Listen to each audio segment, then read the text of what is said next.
Imagine os exploradores chegando e encontrando as nossas cidades desertas.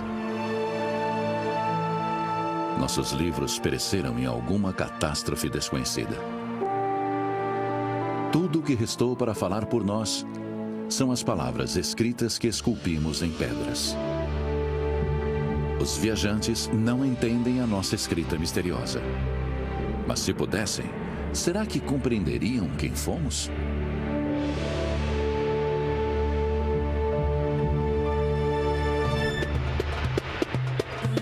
Nas selvas do sul do México e da América Central, as ruínas antigas dos maias apresentaram esse mistério.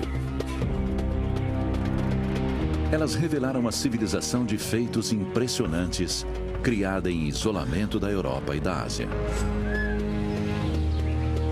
Suas cidades eram cheias de estranhas inscrições, formas retorcidas fantásticas chamadas hieróglifos. Eles foram entalhados em monumentos e objetos, pintados em cerâmica e escritos em livros de papel de cortiça.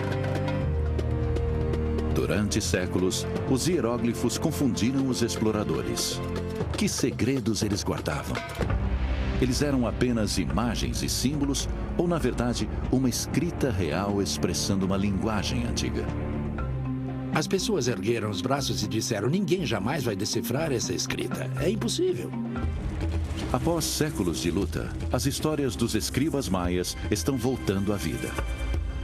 Começamos a ver sangue por todo lado nos hieróglifos. Foi uma visão mais obscura dos maias que chocou muita gente.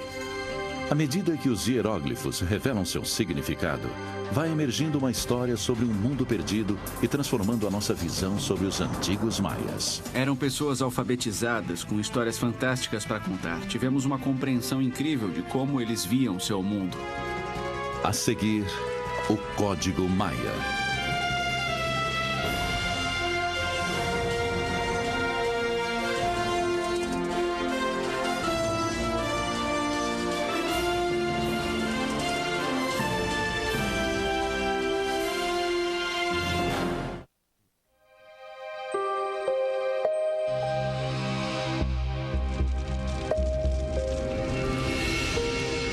No século XVI, as chamas da Inquisição Espanhola queimaram o Novo Mundo, dizimando a civilização maia.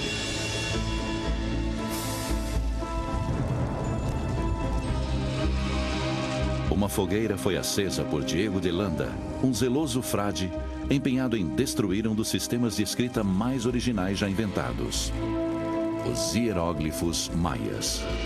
Ele viu os escritos maias e os considerou ferramentas do demônio. Landa sentiu que precisava assumir uma postura política firme e oficial. A missão de Landa era converter os maias ao catolicismo na península de Yucatán. Ao saber que eles ainda faziam oferendas aos deuses antigos, ele prendeu e torturou milhares de maias por crimes de adoração ao demônio. Ele os submeteu a uma inquisição primitiva que foi inacreditável em sua ferocidade, ao mesmo tempo em que destruía tudo que achava e considerava que fosse superstição, ou seja, boa parte da cultura. Fizeram uma grande cerimônia de destruição na praça pública e queimaram centenas, talvez milhares de livros. Jamais saberemos. Desse grande volume, somente 4 livros, ou parte deles, sobreviveram. Os escribas maias foram obrigados a aprender a escrita europeia. O sistema de escrita se extinguiu totalmente nos séculos posteriores à conquista espanhola. As pessoas provavelmente foram queimadas na estaca por escreverem no sistema antigo. Por volta do século XVIII, creio que ninguém soubesse escrever. O conhecimento da antiga escrita maia logo desapareceu. Foram necessários séculos de esforços antes que os hieróglifos pudessem ser lidos de novo.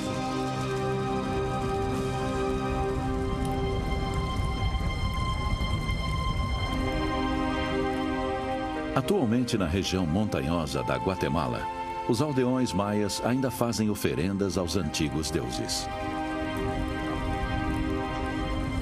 Eles buscam orientação sobre os dias favoráveis para plantar e colher, sobre negócios e viagens, namoro e casamento. Embora conserve suas tradições, o povo maia perdeu o contato com as palavras escritas dos seus ancestrais. Agora, a decifração dos hieróglifos está dando vida ao seu passado. Os registros hieroglíficos contam muitas histórias sobre quem eram os atores no palco da história maia e seus principais eventos.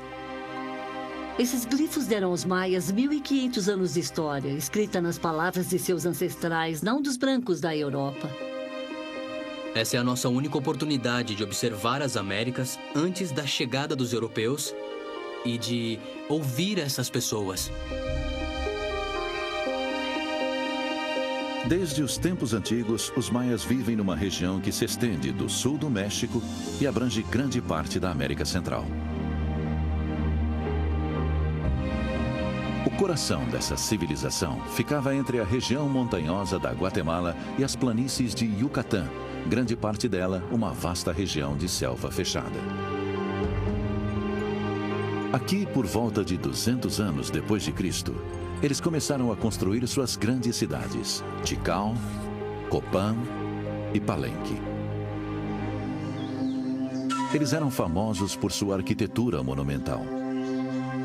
Pirâmides e templos se erguiam sobre praças e campos de jogos de bola, onde reis ascendiam ao trono e atletas guerreiros competiam por suas vidas. A civilização maia prosperou por mais de 2.000 anos, distinguindo-se pela cultura sofisticada.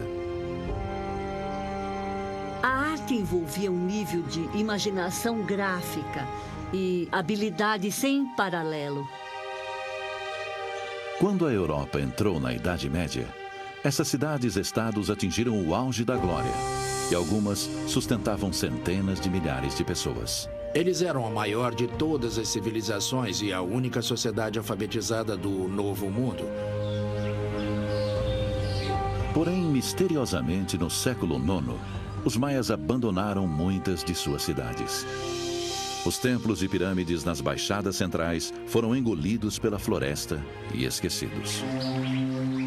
Quase 1000 anos depois, um explorador espanhol chamado José Calderón encontrou Palenque, uma cidade na selva.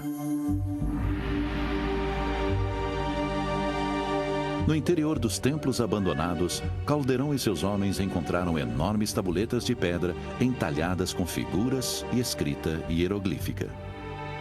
Obviamente, estão diante de algo totalmente estranho para eles e questionam se aquilo era uma escrita ilustrada ou algo mais que isso. Quando a notícia sobre os textos estranhos se espalhou, o artista francês Jean-Frédéric Valdec viajou para Palenque em 1832 para esboçar seus hieróglifos. Acreditando que os babilônios, os fenícios ou os hindus haviam construído as cidades maias, os desenhos de Valdec até incluíam elefantes indianos.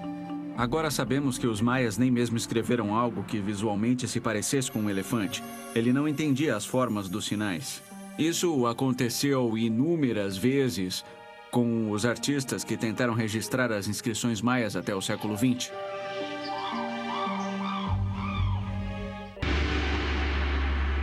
Tudo mudaria nos anos 80, quando Alfred Maudslay chegou com uma câmera antiga. Maudslay se aproveitou ao máximo do avanço da fotografia. Ele foi a todos os locais conduzindo caravanas cheias de negativos de formato grande e equipamento especial. Foi um grande esforço. Suas fotos captaram os detalhes delicados dos hieróglifos. Para lidar com a coleção de inscrições antigas e tentar decifrar uma escrita desconhecida, é preciso ter um ótimo registro. Ele foi o primeiro a fazer isso. Porém, os vários estudiosos que analisavam as fotos de Maudslay não sabiam que o trabalho de decifração já havia começado com a descoberta dos livros maias que sobreviveram à conquista espanhola. 3 apareceram em Madrid, Paris e no México. Porém, o manuscrito mais refinado foi parar na Biblioteca Real de Dresden, na Alemanha.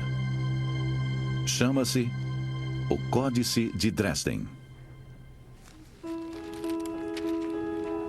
Esteve esquecido até 1810, quando um volume imponente sobre as Américas foi publicado em Paris e incluía 5 de suas páginas.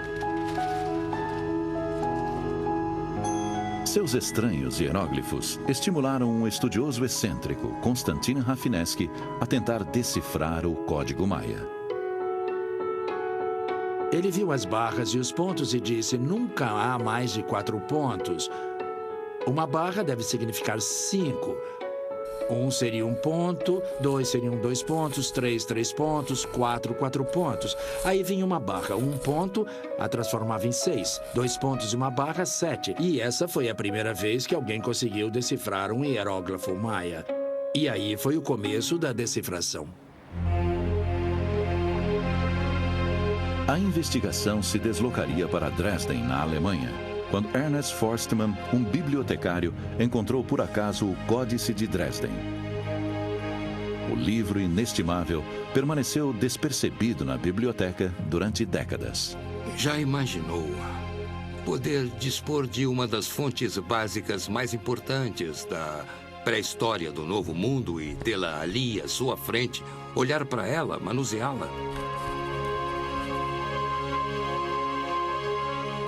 Forstmann descobriu que os maias haviam desenvolvido um calendário para marcar o tempo e até se envolveram com astronomia.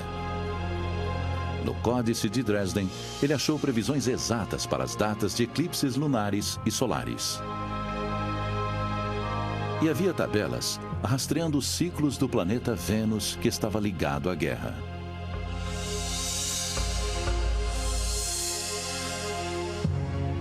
Contudo, o maior feito de Forstmann foi perceber que os números muito altos no Códice de Dresden eram contagens regressivas no tempo até uma data em que os maias acreditavam que o universo fora criado.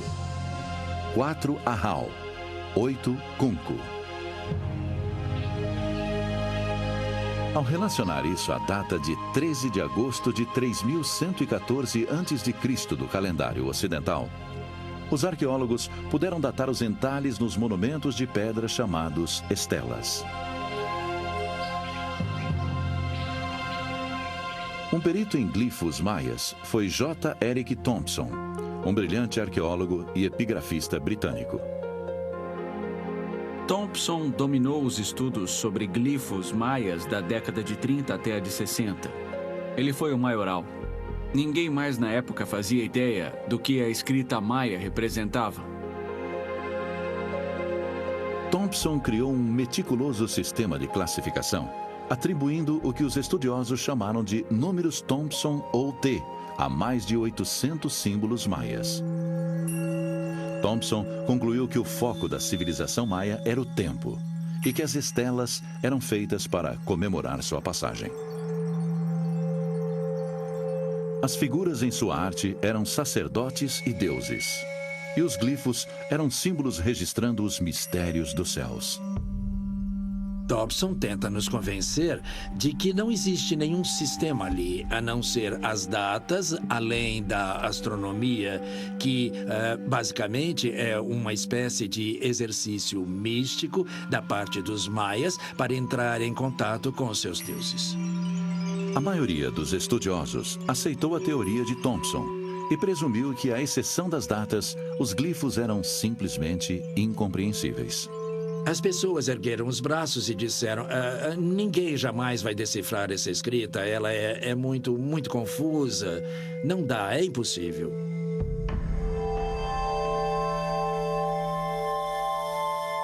A mulher que desafiaria a visão de Thompson começou a estudar os maias por acaso.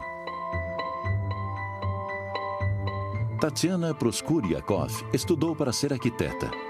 Mas quando se formou em 1930, o país estava sob domínio da Grande Depressão. Ela não tinha a perspectiva de emprego.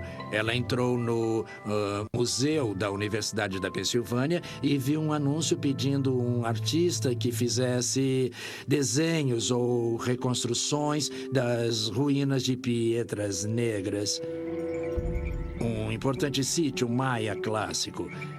Tânia começou a trabalhar lá naquele campo e começou a fazer reconstruções mostrando como aquilo era no passado. Ela era uma topógrafa e desenhista habilidosa. Seus desenhos de reconstituição eram tão arquitetonicamente precisos que deram vida à antiga cidade maia. É quase como se ela tivesse uma visão de raio-x no cérebro. Ela podia olhar para um templo em ruínas e adivinhar quantos terraços sustentavam a superestrutura no topo. Acabou se revelando extremamente visionária. Um de seus projetos foi remontar todos os fragmentos de jade que haviam se estilhaçado em vários pedaços. E foi nessa ocasião, quando trabalhava quase anonimamente, que ela veio com a grande descoberta. Proskuriakov tinha fotografias de dezenas de estelas em pedras negras. Quando ela as organizou pelas datas de consagração, ela começou a notar um padrão. Os maias colocavam uma série de estelas na frente de um templo, uma a cada 5 anos. A primeira estela de cada série sempre exibia uma figura dentro de um nicho entalhado. Na parte inferior da estela, havia uma vítima sacrificial. Uma escada levava até uma figura sentada acima. Proskuriakov decidiu entender a cena. Cada estela numa série mostrava a data de sua consagração. Várias estelas também tinham outra data misteriosa. Logo depois vinha um glifo da cabeça de um pássaro envolta num pano. Thompson o apelidara de glifo dor de dente. Mas o que significava? Proskuriakov achou uma pista quando descobriu outra data que se situava num período entre 12 e 31 anos antes do episódio da dor de dente. O glifo que vinha após essa data mais anterior era sempre a cabeça de uma iguana virada para cima. Ela imaginou que o primeiro fosse o glifo de um pássaro e que o seguinte, talvez, fosse a data na qual houve a ascensão ao trono. As datas se encaixavam perfeitamente na sua teoria. O tempo entre o nascimento de um rei até a ascensão do seguinte nunca passava de 60 anos, um tempo médio de vida humana razoável. Sua hipótese era de que cada uma dessas séries contava a história de vida de um determinado soberano. Ela lidava com uma dinastia. Era história, pela primeira vez. De repente, a percepção brilhante de Proskuriakov transformou as imagens das estelas. As alcovas eram tronos. As figuras não eram deuses e sacerdotes, como Thompson acreditara, mas reis e rainhas. Tratava-se de uma história familiar. O soberano I ascende ao trono em 603. 5 anos depois, ele é um guerreiro com prisioneiros a seus pés. 15 anos depois, o soberano II assume o trono. Ele tem 12 anos. Sua mãe está ao seu lado. Aos 26 anos, ele está vestido para a batalha. 10 anos mais tarde, ele ainda é um guerreiro, mas consideravelmente mais pesado. Ele reina durante 47 anos. A história de Proskuriakov acompanhou o reinado de 7 soberanos. Ela expôs tudo, todas as datas com todas as sequências para cada série. Eu vi aquilo e meus joelhos bambearam. Eu disse, Tânia, você conseguiu. É a descoberta mais importante de todos os tempos.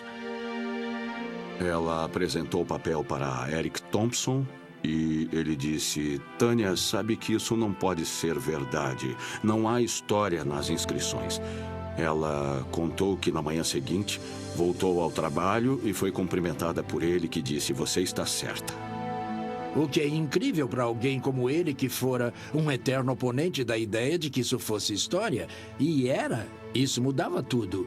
Agora sabíamos que lidávamos com história nesses monumentos.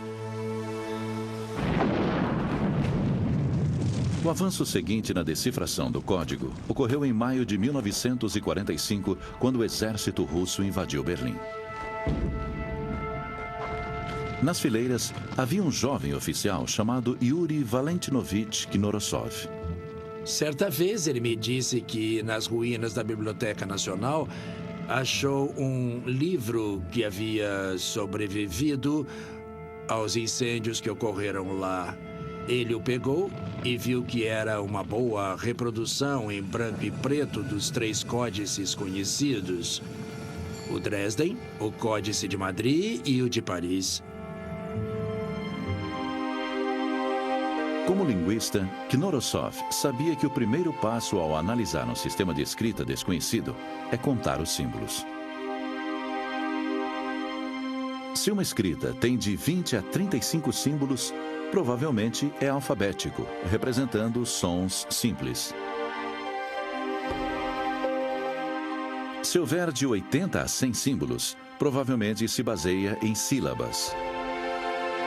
Mas se uma escrita tem várias centenas de símbolos, com certeza é logográfico, ou baseado em símbolos no lugar de palavras inteiras.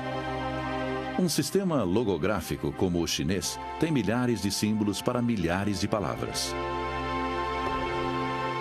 A escrita maia tem cerca de 800 símbolos. Muito extenso para representar um alfabeto e escasso para que haja símbolos para cada palavra de uma língua. Então, os estudiosos presumiram que fosse um sistema logográfico limitado, com símbolos para apenas algumas centenas de palavras. Mas Knorosov sabia que nenhum sistema de escrita consiste meramente de um tipo de símbolo. Nosso próprio alfabeto usa numerais e logogramas. Knorosov percebeu que a escrita maia também era um sistema misto, combinando símbolos vocabulares fonéticos. Com essa percepção, ele recorreu ao Códice de Madrid, onde os glifos para as 4 direções haviam sido identificados. Ele se concentrou no glifo para oeste em busca de sílabas. Era composto de 2 símbolos. Embaixo havia o símbolo do Sol, representado em todas as suas variações por 4 raios ou pétalas. No alto havia uma mão, com polegar e dedo indicador se tocando. Eric Thompson havia argumentado que o símbolo da mão significava término. E lia o glifo como término do Sol, ou pôr do Sol, portanto, oeste. Para ele, os glifos representavam ideias, não sons.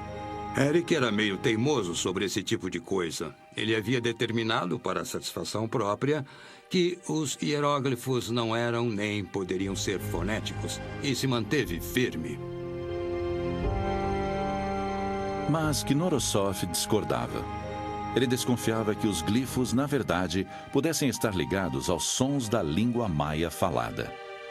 Ele sabia que em maia a palavra para oeste é chiquim e a palavra para sol é quim. Então ele sugeriu que o símbolo da mão fosse lido não como o conceito término, mas como a sílaba chi. Quando combinado com o logograma para sol, ele forma chiquim. Para descartar a coincidência, Knorosov identificou sílabas em outros glifos, provando que pelo menos alguns correspondiam aos sons da língua maia falada. Algumas interpretações específicas de Knorosov eram questionáveis. Aproveitando a chance, Thompson desacreditou todo o método. Tragicamente, as percepções inestimáveis de Knorosov não foram reconhecidas no Ocidente.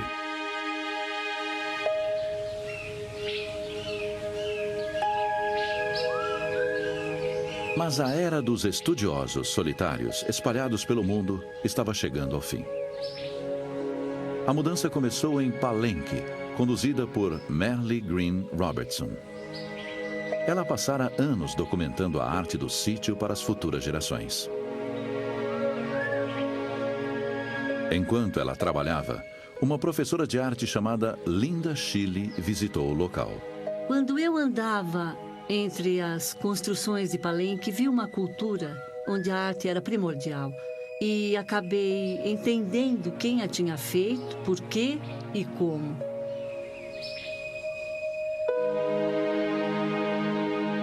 Shirley começou a ajudar Robertson. À medida que trabalhavam, ela adquiriu um conhecimento íntimo do sítio. Isso seria útil em 1973, quando Robertson organizou uma conferência em Palenque.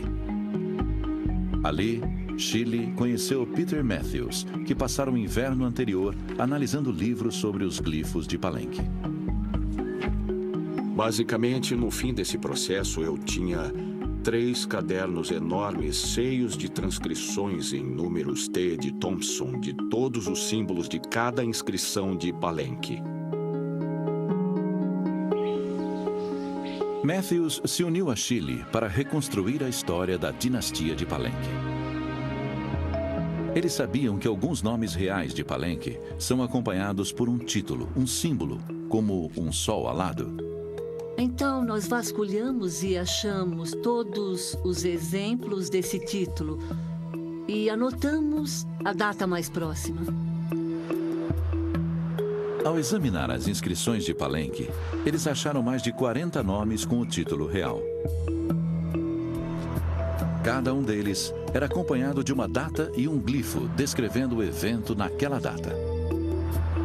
Por exemplo, um nascimento, indicado pela cabeça de uma iguana virada para cima. À medida que Shirley e Matthews organizaram os nascimentos, as mortes e as cerimônias por data, surgiram os padrões. Um soberano se destacou e eles o chamaram de Senhor Escudo. Ele nasceu no dia 23 de março de 603. O glifo de seu nome exibia o escudo de um guerreiro. Isso os levou ao edifício mais dominante de Palenque, o Templo das Inscrições. O significado de suas tabuletas hieroglíficas foram um enigma durante séculos. Shirley e Matthews agora viam que os painéis estavam cheios de referências ao Senhor Escudo e eventos importantes de sua vida.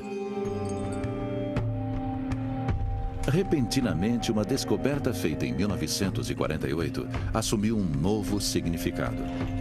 Uma escada oculta foi achada na câmara interna do templo e levava até uma cripta com um sarcófago de calcário. Dentro havia um esqueleto humano com uma máscara de jade. Shirley e Matthews deduziram que devia ser o corpo do Senhor Escudo. Pela primeira vez, os hieróglifos foram associados aos restos mortais de um soberano maia.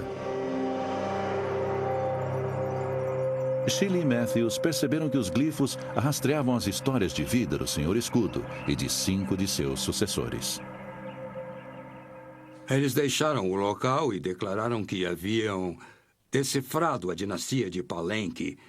Tinham os nomes dos soberanos e as épocas em que governaram.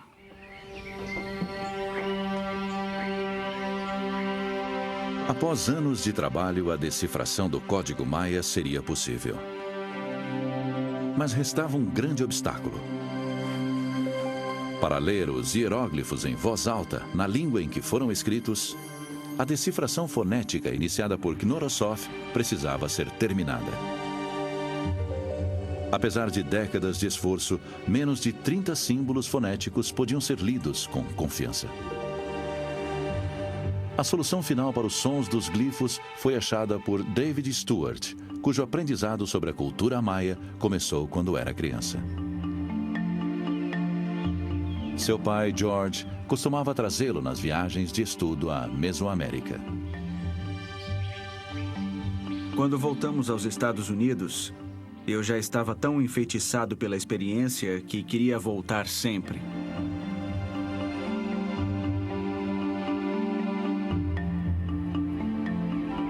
Dois anos depois, George levou David para conhecer Linda Shirley. Lembro que eu estava sentado em seu escritório enquanto ela desenhava um glifo. Não sei por que eu falei isso, mas de repente eu disse: "É o glifo de fogo." Linda parou um instante, virou a cabeça, olhou para mim e disse: "Tem razão, garoto, é o glifo de fogo." George me disse que ficaria muito contente se David tivesse a oportunidade de estudar comigo. No impulso momentâneo, eu perguntei: Por que ele não vai até Palenque este verão? O verão seguinte foi uma das épocas mais incríveis da minha vida. Ela me deixou ajudá-la a checar seus desenhos. Ficávamos nos templos com lanternas e seus desenhos em pranchetas, fazendo correções. Aos 12 anos, David apresentou seu primeiro estudo sobre os hieróglifos maias. Ele apresentou um artigo que estava muito além da capacidade de entendimento de 2/3 ou 3/4 da plateia. Era um estudo acadêmico e a maioria das pessoas ficou impressionada.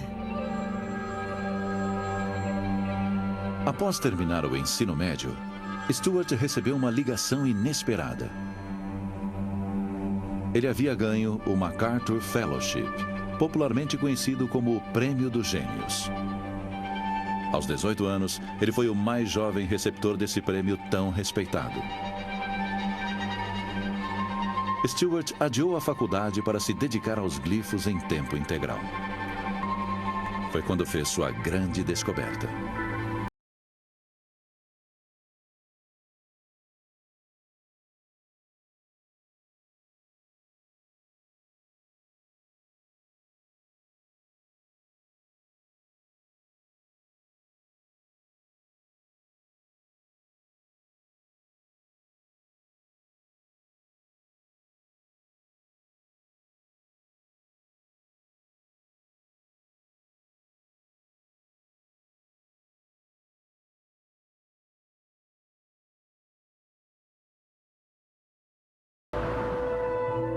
Mas Stuart descobriu que vários outros símbolos também substituíam um tubarão, uma cabeça humana, um macaco e, numa ocorrência, um símbolo em forma de parênteses. Será que todos esses símbolos representavam o termo contar? Stuart percebeu que havia uma explicação mais simples. O símbolo do parênteses também era o símbolo fonético da sílaba U. De repente, ele se deu conta de que todos esses símbolos representavam a sílaba U. A prova? Cada símbolo substituía livremente o parênteses de U em contextos que nada tinham a ver com contagem.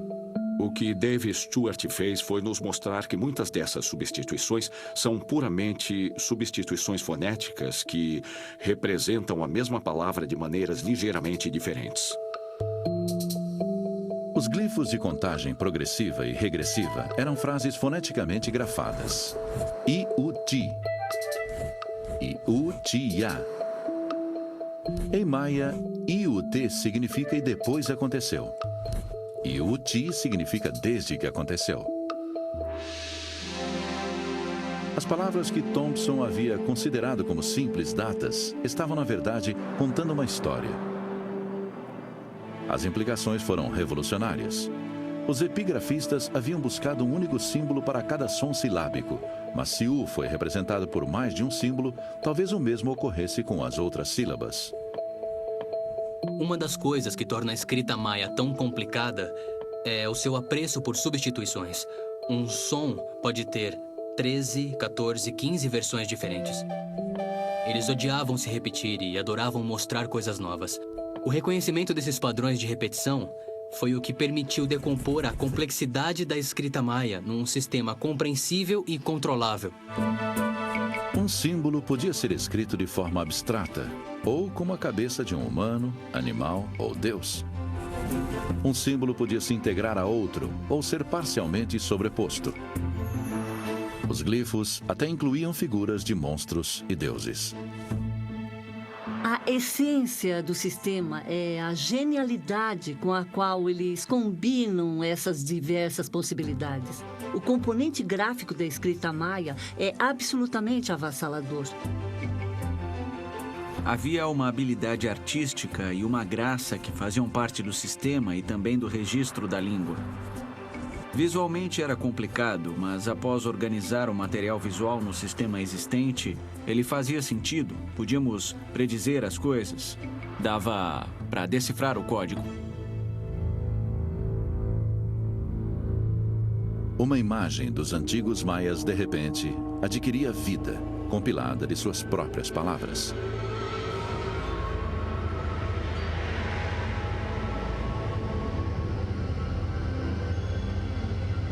Alguns glifos simplesmente descreviam bens pessoais. O tupá, o tupi, seu enfeite de orelha, e o quibe, seu recipiente para beber. Estão descrevendo objetos especialmente importantes que pertencem à corte real. Devem ser presentes que receberam ou deram. Fazem parte de um processo social que ajuda a unir essas sociedades. Logo emergem ideias mais esotéricas na escrita. Havia glifos descrevendo seres sobrenaturais apavorantes. À medida que fluem as leituras, começa a emergir uma visão mais complexa dos maias. Em vez de pacíficos sacerdotes astrônomos observadores de estrelas, os maias revelam-se iguais a qualquer outra civilização, com muitos conflitos. Um dos grandes motivos de sua fama era o número de prisioneiros que ofereciam aos seus deuses e ancestrais. Periodicamente, eles também se envolviam com o sacrifício mais precioso de todos, que era ofertar o próprio sangue. A partir dos glifos e da arte, emergia a psique dos antigos maias. Agora víamos o povo maia de um modo geral. Podíamos olhar para um objeto de arte maia, para as inscrições no topo dos vasos e entender o que eles faziam. Um mito, pintado repetidamente nos vasos maias, reproduz um manuscrito do século XVI ainda existente, o Popol Vuh. Ele conta a saga de 2 irmãos gêmeos convocados para o além. Eles disputam um jogo de bola contra os senhores do além, mas são derrotados e sacrificados. A cabeça de um dos irmãos é decepada e pendurada numa árvore. Surge uma moça que é filha de um dos senhores do além. Ela conversa com a cabeça e a cabeça cospe na mão dela. Naturalmente, ela fica grávida. Banida do além, ela acaba dando à luz a um segundo par de gêmeos. Eles se tornam guerreiros habilidosos e retornam ao além para combater seus senhores. Após uma série de truques inteligentes, eles ressuscitam o corpo de seu pai, o deus do milho, e trazem comida para seu povo. Depois, eles se elevam, transformando-se no sol e na lua.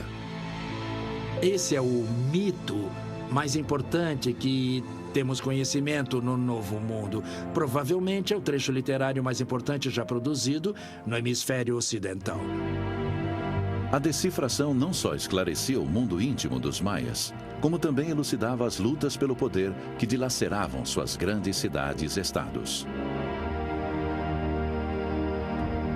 Ficou claro que do século III ao IX, o mundo maia foi dominado por superpotências beligerantes. Começamos a ver sangue por todo lado na iconografia e nos hieróglifos. Não eram um povo pacífico. Os glifos revelam o caos. Chuk, capturar. Hub, destruir uma cidade.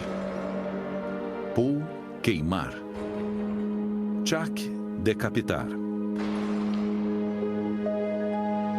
Um escriba escreveu sinistramente.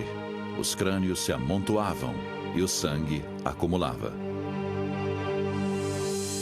No último monumento datado de Copan, o grande rei Yash-Passá entrega o cetro para seu sucessor, indicando o surgimento de uma nova dinastia. Mas esse novo reino jamais começou. O escriba que contava a história fugiu, deixando o monumento inacabado. O reino não podia mais sustentar reis ou artistas.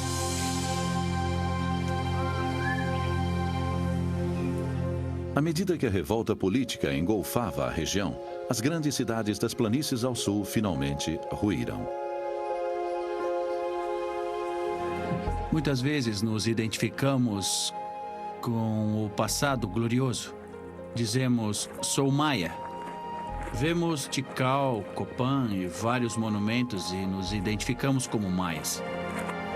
Porém, muitos de nós agora não falam nossa língua. Ela desaparece diariamente. Os maias guiaram exploradores e reconstruíram monumentos. Eles compartilharam o conhecimento de seus idiomas falados e costumes. Agora, querem colher os benefícios da decifração. Durante um seminário maia em Antígua, apresentei um texto hieroglífico e mostrei como podia ser lido. Eles vieram até ela depois e disseram: "Você mostrou hieróglifos maias na tela." Ela confirmou, disseram: "Você conseguia lê-los?" E ela: "Sim, agora conseguimos lê-los." E eles: "Puxa, é a nossa história. Nunca tivemos acesso a ela. Nós queremos conhecê-la."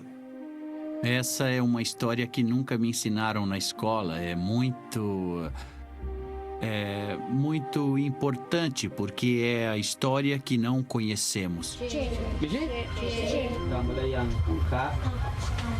Durante séculos, a cultura maia foi brutalmente reprimida.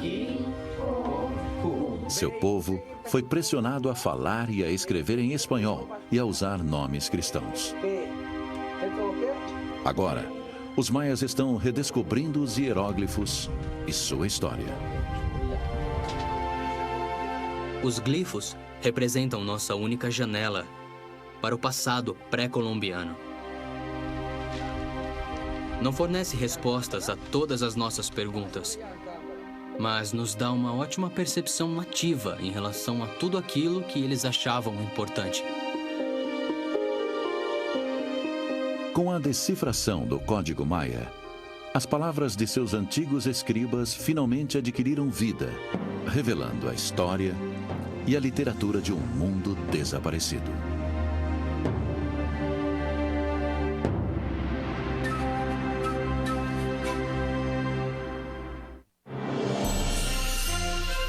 Versão brasileira, DPN Santos.